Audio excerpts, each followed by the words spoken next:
Hello friends, मेरे YouTube channel Harshita Singh पर आपका बहुत बहुत स्वागत है। फ्रेंड, एक बार फिर मैं आपके लिए फिजिकल एजुकेशन का वीडियो लेकर आ गई हूँ। वीडियो अच्छा लगे तो लाइक कमेंट जरूर कीजिएगा और चैनल पर नए हो तो प्लीज़ सब्सक्राइब जरूर कीजिएगा। तो चलिए शुरू करते हैं आज का अपना वीडियो।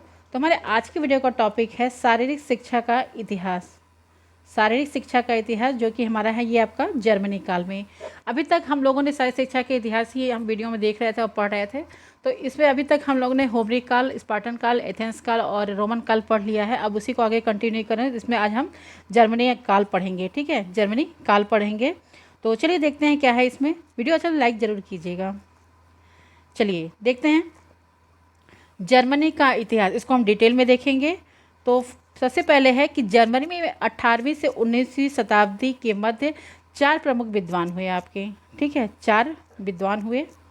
ठीक है, तो इसमें ये जो 4 विद्वान हैं आपके, ठीक है, ये जो 4 आपके विद्वान हैं, तो इन्होंने ही शारीरिक शिक्षा का इतिहास के विकास में महत्वपूर्ण योगदान निभाया था आपका जर्मनी काल में। तो चलिए देख लेते हैं क्या क्या इसमें है। तो कौन है इसमें? फर्स्ट है आपके जॉन बर्नार्ड बेस्डो। ठीक है, जॉन बर्नार्ड बेस्डो। नेक्स्ट है आपके गटस मटस।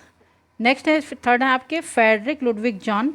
और चौथे हैं आपके एडोल्फ स्पीच। ठीक है, John Bernard Basedow, Guts Muths, Friedrich Ludwig Jahn और एडोल्फ स्पीच।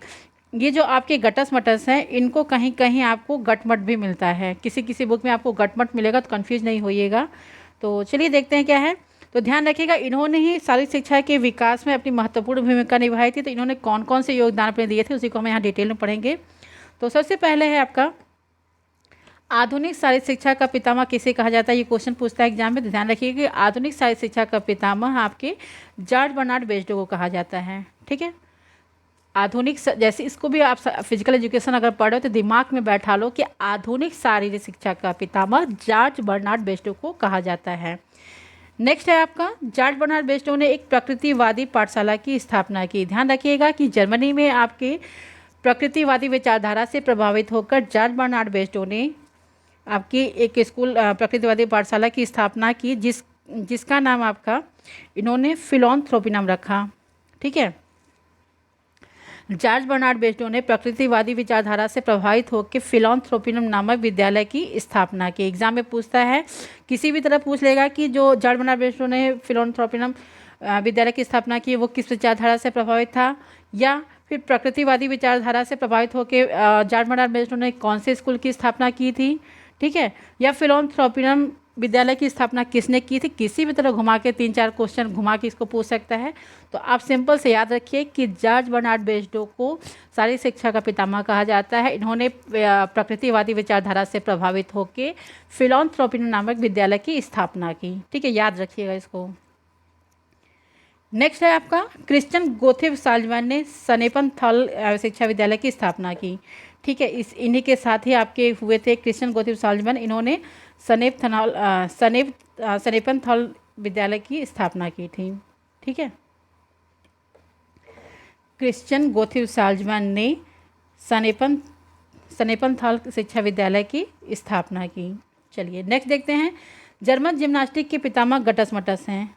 ठीक है, जैसे हमारे आधुनिक शारीरिक शिक्षा का पितामह आपके जॉर्ज बर्नार्ड बेस्डो को माना जाता है, उसी तरह जर्मन जिम्नास्टिक का पितामह हमारे गटस मटस को माना जाता है। ठीक है, चलिए नेक्स्ट देखते हैं। जिम्नास्टिक फॉर द यंग व गेम्स नामक 2 पुस्तकों गटस मटस ने लिखी। ठीक है, सिंपल से पूछ लेता है कि जिम्नास्टिक फॉर द यंग और गेम्स नामक पुस्तक की रचना किसने की थी।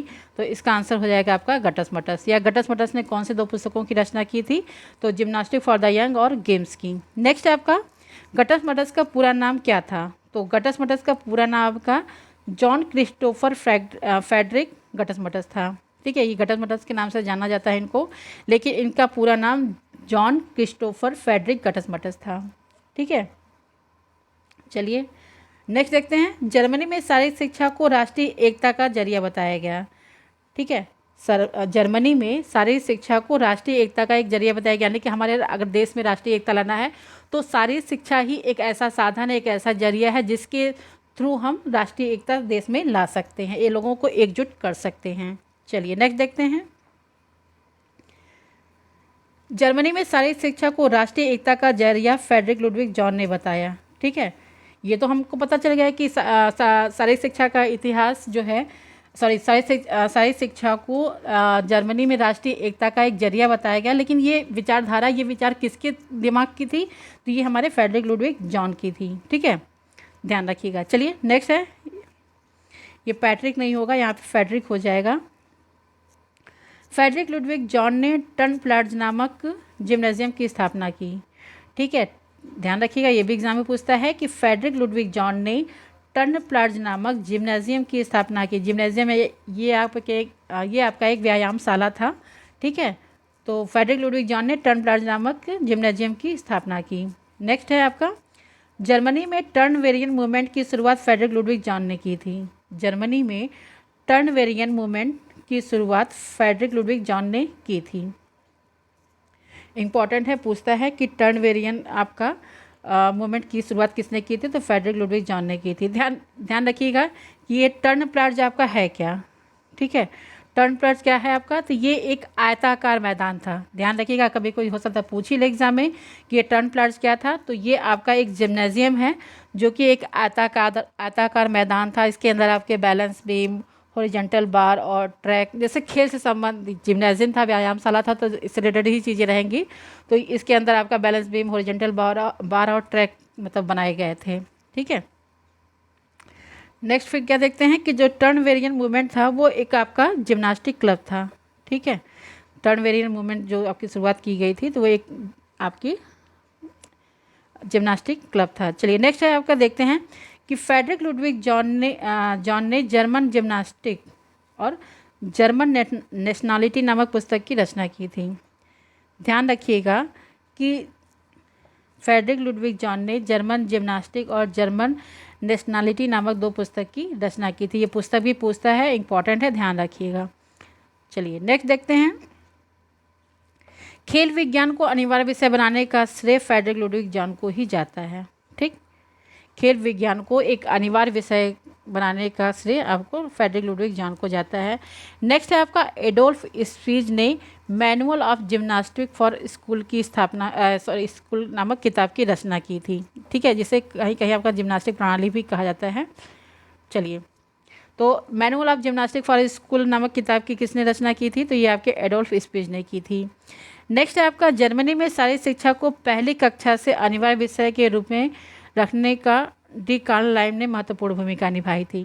ठीक है, जर्मनी में शारीरिक शिक्षा को पहली कक्षा से अनिवार्य विषय के रूप में रखने का श्रेय आपको डी कार्ल लाइम को ही जाता है। इन्होंने इसमें महत्वपूर्ण भूमिका निभाई थी कि जैसे अभी तक हमारे क्या है कि आपके स्कूल का जो सभी लेवल पे, चाहे प्राइमरी हो, सेकेंडरी हो, जूनियर हो, कहीं भी हो, तो फिजिकल एजुकेशन को हमारे स्कूलों में एक अनिवार्य विषय के रूप में माना गया है। तो ये उस टाइम आपके डी कार्ल लाइम ने एक अनिवार्य विषय के रूप में बनाने के लिए इन्होंने महत्वपूर्ण भूमिका निभाई थी। ठीक है, तो ये आपका जो एक सेकंड, ये जो आपका सनेप थनाल, ठीक है, सनेपनथाल जो आपका विद्यालय था, तो इसमें आपके क्या बोलते हैं कि कार्ल आंद्रे, ठीक है, कार्ल आंद्रे साल्जमैन आपके ये शारीरिक शिक्षक थे, जो क्रिश्चियन गोथिव साल्जमैन ने, ठीक है, क्रिश्चियन गोथिव साल्जमैन ने जो आपका सनेपनथाल स्कूल की स्थापना की थी, तो उसमें आपके कार्ल आंद्रे, ध्यान रखिएगा, यहाँ मैं लिख देती हूँ,